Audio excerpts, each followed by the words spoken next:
This ఈ Neeraja talks. Welcome back to our channel. ఈరోజు గుప్పెడంత మనసు సీరియల్లో ఏం జరుగుతుందో తెలుసుకుందాం. అంతకన్నా ముందు స్మాల్ రిక్వెస్ట్ అండి, మా వీడియోస్ ఎవరైతే ఫస్ట్ టైం చూసినట్టయితే ప్లీజ్ లైక్ అండ్ సబ్స్క్రైబ్ చేసుకోవడం మర్చిపోదు. ఇప్పుడు టాపిక్లోకి వెళ్ళిపోదాం. రే బుజ్జి, ఆ వసుధర నాతో పందెం కాసిందిరా, ఇప్పుడు వెళ్ళారా అంటూ టెన్షన్ పడుతుంటుంది సరోజ. అప్పుడు బుజ్జి, సరోజ ఎప్పుడు అన్న గురించేనా, ఒకసారి నా గురించి ఆలోచించవచ్చు కదా అని అనగానే సరోజ బుజ్జిగడ్డ దుమ్ము దొరుకుతుంటుంది.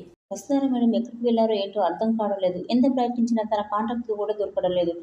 పోలీస్ స్టేషన్లో కంప్లైంట్ ఇద్దామంటే మహేంద్ర సార్కు వద్దంటున్నారు. రిషిధార వసుధార ఎక్కడికి వెళ్ళారో, తనను ఒంటరి వాడిని చేసి వెళ్ళారని మహేంద్ర సార్ పీకల్లో దుఃఖంలో కూడుకుపోయారు. ఆయన ఎలా ఓదార్చులో కూడా నాకు తెలియట్లేదు అంటూ బాధపడుతుంటాడు మాను. అప్పుడు ఏంజెల్, బాబా వసుధార గురించి నాకు బాగా తెలుసు. తను చాలా తెలివైనది.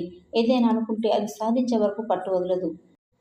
రిషి సార్ అప్పగించిన కాలేజీ బాధ్యతలు వదిలేసి మరీ వెళ్ళిపోయిందంటే అర్థమవుతుంది తనెంత హార్ట్ అయిపోయిందో. తన మాట నమ్ముంటే బాగుండేది, పరిస్థితి ఇంతవరకు వచ్చిండేది కాదేమో అని అంటుంది ఏంజెల్. అప్పుడు మనం మేడం గారు వెళ్ళిపోయాక ఇక శైలేంద్రకి అడ్డు అదుపు లేకుండా పోయింది. ఎండి సీటు ఎప్పుడు కొట్టిద్దామా అని ఎదురు చూస్తున్నాడు అని అంటాడు మనం.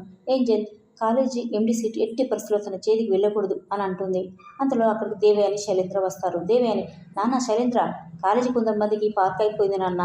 కొన్ని ప్రేమ పక్షులు ముద్దు ముచ్చట్లు ఆడుకోవడానికి ఇదొక మంచి అడ్డ అయిపోయింది నాన్న. ఒకప్పుడు డీబెస్ట్ కాలేజ్ అంటే పేరు ఉండేది, కానీ ఇప్పుడు ఆ పేరు రోజు రోజుకి పడిపోతుంది. నీకు పదవి లేకున్నా కాలేజీని నువ్వు తప్ప ఎవరు పట్టించుకోవడం లేదు. తండ్రి ఎవరో తెలియని వాళ్ళకి పదవులు ఇస్తే ఏం పని చేస్తారు? ఇలాంటి సోది కబుర్లు పెడుతూ ఉంటారు అంటూ దేవయాని మనోభావాలను దెబ్బతీస్తుంటుంది. అప్పుడు ఏంజెల్, తప్పుడు పనులు చేసేది, అడ్డదోరలు తొక్కేది మీరు, మేం కాదు అంటుంది కోపంగా. దేవయాని తన మాటలతో మనుని, ఏంజెల్ని చాలా అవమానపరుస్తుంటుంది. తర్వాత సరోజ కోపంగా రాధమ్మ దగ్గరికి వస్తుంది. ఏంటమ్మమ్మ, బావకి మంచి చెడులు చెప్పాల్సిన అవసరం నీకు లేదా? ఎవరెవరితో ఎలా ఉండాలి, ఎవరెవరితో ఎలా ఉండకూడదు అని నువ్వే కదా చెప్పాల్సింది అని అంటుంది. అప్పుడు రాధమ్మ, ఇప్పుడు ఏమైందనే రుసరుసలాడుతున్నావు అని అంటుంది. సరోజ, బావ ఆ పిల్ల చేయి పట్టుకున్నాడు అని అంటుంది. ఎందుకు, ఏంటి అని అనగానే, ఆ పిల్ల పడిపోతుంటే పట్టుకున్నాడు అని అంటుంది. నీకు తెలుసు కదా అమ్మమ్మ, బావని ఎవరైనా కన్నెత్తి చూస్తే నేను ఊరుకోను. అలాంటిది బావ ఎవరితో చేయి పట్టుకుంటే నాకు ఎలా ఉంటుంది? అయినా నువ్వేంటి దానికి సపోర్ట్గా మాట్లాడుతున్నావు? నీ వాలకం చూస్తుంటే అలాగే ఉంది. కలిసి వచ్చే కాలానికి నడిచొచ్చే కొడుకు వచ్చినట్టు నీ మనవడికి పిల్లని దొరికిందని సంబరపడిపోతున్నావా? అయినా బావ మారిపోయాడు. ప్రతి విషయంలోనూ ఆ పిల్లకే సపోర్ట్ చేస్తున్నాడు.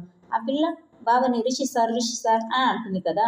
ఇంకెందుకు ఆలస్యం, బావకి రిషి సార్ అని పేరు పెట్టేయండి. ఇక పెళ్లి చేయాల్సిన అవసరం కూడా లేదు. ఇద్దరు కలిసి ఒక ఫోటో దిగి రేషన్ కార్డు తీసుకుంటే సరిపోతుంది. ఊళ్ళో వాళ్ళకి సమాధానం చెప్పాల్సిన అవసరం కూడా లేదు అని అనగానే రంగా, వసుధర అక్కడికి వస్తారు. ఏం మాట్లాడుతున్నావు సరోజ? నోటికి ఏదొస్తుందే మాట్లాడతావా అని అంటాడు కోపంగా. అప్పుడు సరోజ, నేనేం మాట్లాడాను? ఉన్నదే మాట్లాడాను. అయినా ఉన్న మాటంటే ఉలికి ఎక్కువ అన్నట్టు ఎందుకంత సీరియస్ అయిపోతున్నావు అని అంటుంది సరోజ. అప్పుడు రంగా, ఈ మధ్య నీకేమైంది?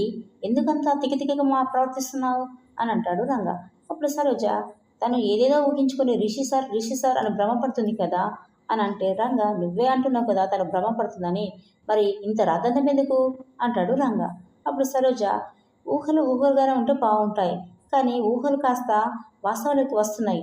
అసలు నువ్వెందుకు ఆ అమ్మాయి మీద అంతవరకు పోస్తున్నావు అని అంటుంది సరోజ. తను మన అతిథి, తనకు కావలసినవి చూసుకోవడం మన బాధ్యత అంటాడు రంగా.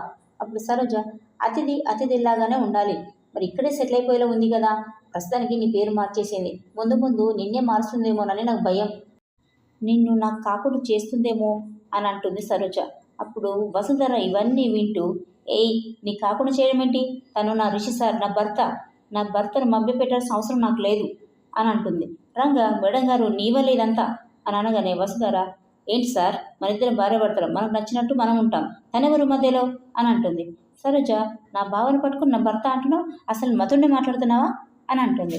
వసుధర, ఏంటి సార్ ఇది, నన్నెవరు ఒక మాట అన్నా సహించరు, తను ఇన్నేసి మాట్లాడుతుంటే ఎలా అలా మౌనంగా ఉంటున్నారు సార్ అని అంటుంది. సరోజ, తను రిషి సార్ కాదు కాబట్టే అలా మౌనంగా ఉంటున్నాడు అంటుంది.